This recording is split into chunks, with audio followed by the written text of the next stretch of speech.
Pourquoi représenter uniquement des vendeurs?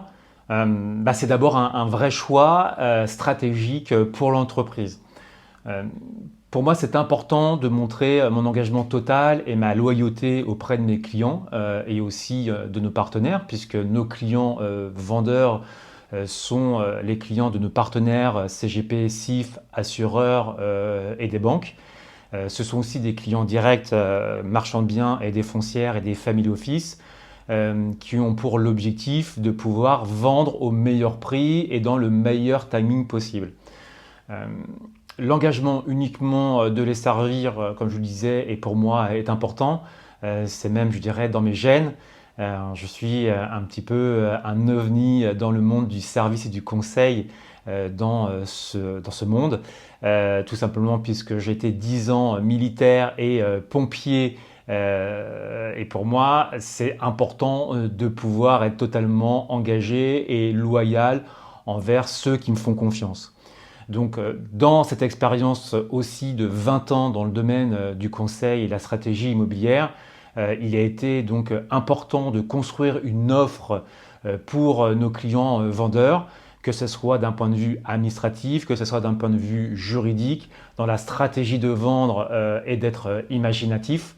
Et quand je dis imaginatif, c'est qu'un immobilier a plusieurs possibilités d'être acquis dans sa fonction.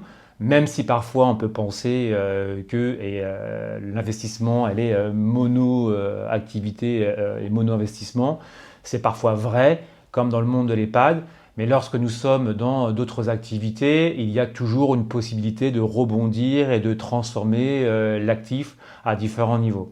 C'est pour ça qu'on s'est entouré de professionnels qui ont une clientèle acquéreur dans leur portefeuille. Cette clientèle peut être variée en fonction des professionnels. Si c'est pour des raisons principales ou bien secondaires, on va plutôt s'orienter vers l'agence immobilière et le mandataire. Si c'est plutôt un produit investisseur nu ou bien meublé, on va se tourner vers des conseillers en investissement immobilier et des CGP qui ont une clientèle, qui ont une volonté d'investir dans les produits. Euh, le principal, c'est de rester ouvert sur le produit que nous confient nos clients et nos partenaires pour, je vous le disais, vendre au meilleur prix et de vendre au plus vite pour que le partenaire puisse réemployer l'argent de la revente avec son client et financer ses nouveaux projets de vie.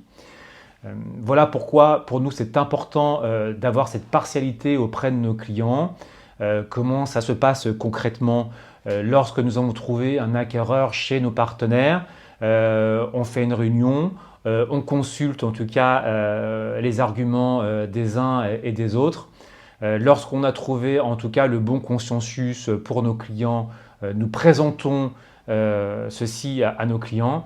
Et lorsque nos clients sont OK, eh bien, nous pouvons passer à l'étape supérieure et contractualiser cet accord. Si jamais il faut renégocier, on se remet autour d'une table jusqu'à trouver en tout cas le bon accord.